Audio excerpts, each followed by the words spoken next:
ভারতের পশ্চিমবঙ্গের বিধানসভা নির্বাচনের ভোট গণনায় রাজনৈতিক, আইনি ও প্রশাসনিক সংকটের মুখে পড়েছেন মুখ্যমন্ত্রী মমতা বন্দ্যোপাধ্যায় ও তার দল তৃণমূল কংগ্রেস।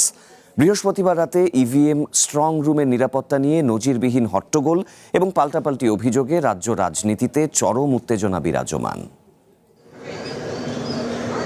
গত বুধবার পশ্চিমবঙ্গের বিধানসভা নির্বাচনের শেষ ধাপের ভোট গ্রহণের পর তৃণমূল কংগ্রেস নেত্রী ও মুখ্যমন্ত্রী মমতা বন্দ্যোপাধ্যায়ের ওপর আসে প্রথম বড় ধাক্কাটি।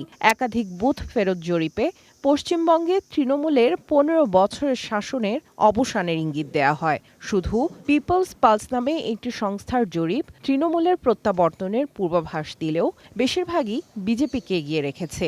মমতা অবশ্য এসব জরিপকে মন গড়া বলে উড়িয়ে দিয়েছেন। তার দাবি, তৃণমূল কংগ্রেসের নেতাকর্মীদের মনোবল ভেঙে দিতেই এসব জরিপ প্রচার করা হচ্ছে। তৃণমূল অন্তত ২২৬টি আসনে জয় লাভ করবে বলে আত্মবিশ্বাসী তৃণমূল কংগ্রেস নেত্রী। মমতার উপর দ্বিতীয় ধাক্কা হয়ে আসে ভোট গণনার প্রক্রিয়া নিয়ে তৃণমূলের আবেদন কলকাতা হাইকোর্টে খারিজের ঘটনা। ভোট গণনায় কেন্দ্রীয় সরকারি বা পাবলিক সেক্টর আন্ডারটেকিং কর্মীদের সুপারভাইজার হিসেবে নিয়োগ দেওয়াকে চ্যালেঞ্জ করেছিল তৃণমূল, যা আদালত ভিত্তিহীন বলে নাকচ করে দেয়।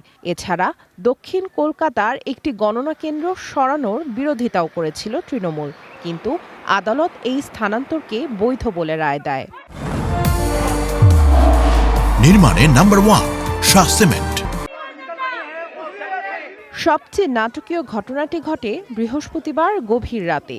ইভিএম ও পোস্টাল ব্যালট কারচুপির অভিযোগে বৃহস্পতিবার রাতভর কলকাতা ও আশেপাশের এলাকার গণনা কেন্দ্রগুলোতে উত্তেজনা ছড়িয়ে পড়ে।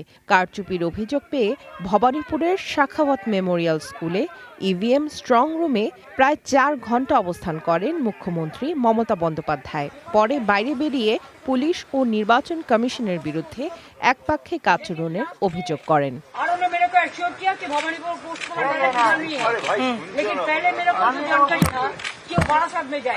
অন্যদিকে উত্তর কলকাতার ক্ষুদিরাম অনুশীলন কেন্দ্রে স্ট্রং রুমের সামনে ধর্নায় বসেন তৃণমূল নেতা কুণাল ঘোষ ও শশী পাঁজা। তারা দাবি করেন, সিসিটিভি ফুটেজে দেখা গেছে স্ট্রং রুমের ভেতরে টর্চ লাইট জ্বেলে ব্যালট পেপার নাড়াচাড়া করা হচ্ছে। পরে বিজেপি প্রার্থী তাপস রায় ও সন্তোষ পাঠক সেখানে পৌঁছালে দুপক্ষের মধ্যে তুমুল উত্তেজনা তৈরি হয়। পরিস্থিতি সামাল দিতে মোতায়েন করা হয় পুলিশ। শেষ পর্যন্ত ৪ দফা দাবি আদায়ের পর তৃণমূল নেতারা অবস্থান তুলে নেন। এদিকে সব ধরনের জালিয়াতির অভিযোগ নাকচ করেছে নির্বাচন কমিশন। সব ইভিএম স্ট্রং রুম সুরক্ষিত এবং প্রার্থী ও পর্যবেক্ষকদের উপস্থিতিতেই সিল করা হয়েছে বলে জানানো হয়। বিজেপির অভিযোগ, হার নিশ্চিত জেনে বিশৃঙ্খলা তৈরির চেষ্টা করছেন তৃণমূল নেত্রী। সামিয়া জান্নাহ, ওয়ান ইন্টারন্যাশনাল ডেস্ক।